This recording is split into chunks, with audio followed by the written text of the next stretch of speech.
In an era defined by constant chatter, relentless sharing, and performative transparency, silence has become a forgotten art. Yet, as the 16th century philosopher Niccolò Machiavelli understood, strategic silence is not weakness but power. While others announce their goals and reveal their thoughts, the savvy operator remains quiet, and in doing so, wins the game of influence. Machiavelli's wisdom, though centuries old, remains strikingly relevant. In The Prince, he famously advised rulers on how to wield power. But some of his most profound insights concern what one shouldn't say. He observed that the vulgar crowd is always taken by appearances, understanding that speech crafts illusions while silence preserves reality. In a time when visibility is mistaken for value, the silent strategist achieves what the oversharer cannot: real, sustainable influence.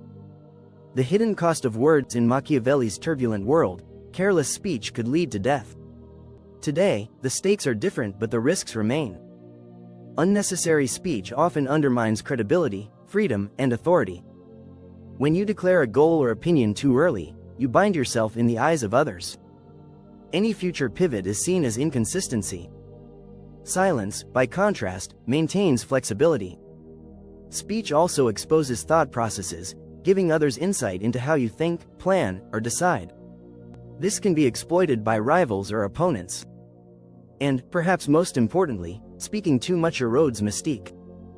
Constant explainers seem ordinary, strategic silence creates distance and respect.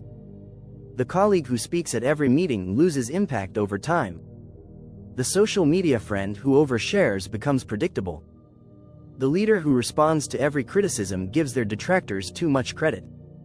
Machiavelli would see this as strategic error, a surrender of influence without return. 3 types of strategic silence. Silence, when wielded correctly, isn't passivity, it's a deliberate act of communication.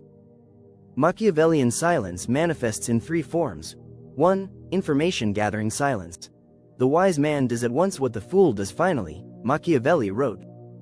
Speaking early exposes your position. Staying quiet, on the other hand, allows you to absorb others' intentions. In negotiation, the one who speaks first often loses leverage. In social dynamics, listeners understand more than talkers. This type of silence gives you an informational edge while others talk themselves into disadvantage. 2. Authority-building silence. Power is perception.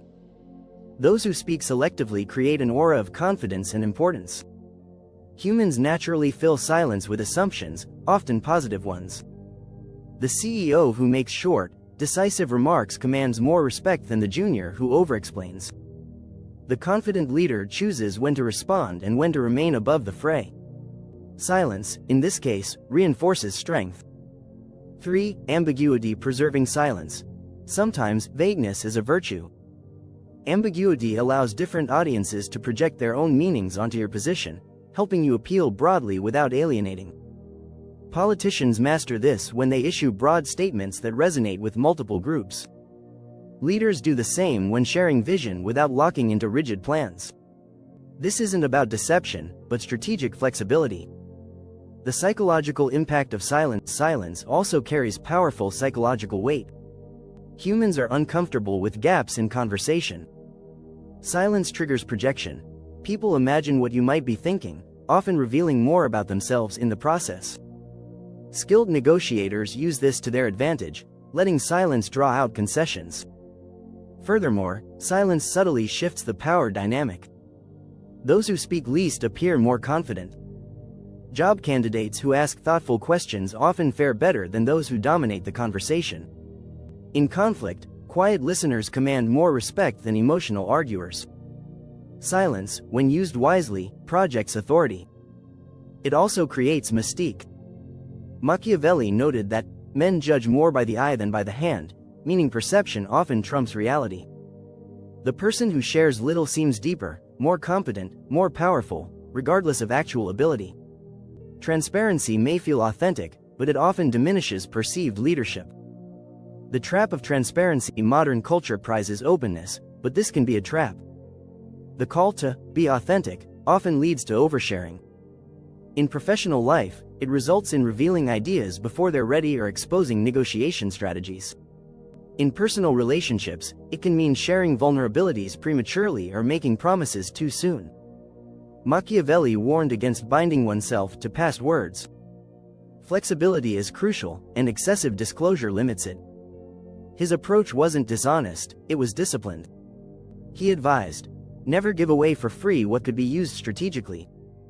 Applying strategic silence today, how can we apply Machiavellian silence in everyday life? Practice information asymmetry. Before speaking, make sure you understand the other person's position.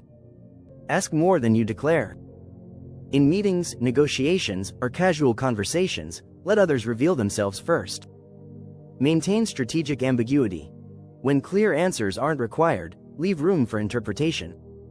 This keeps your options open and your position less vulnerable. Embrace the power of pause.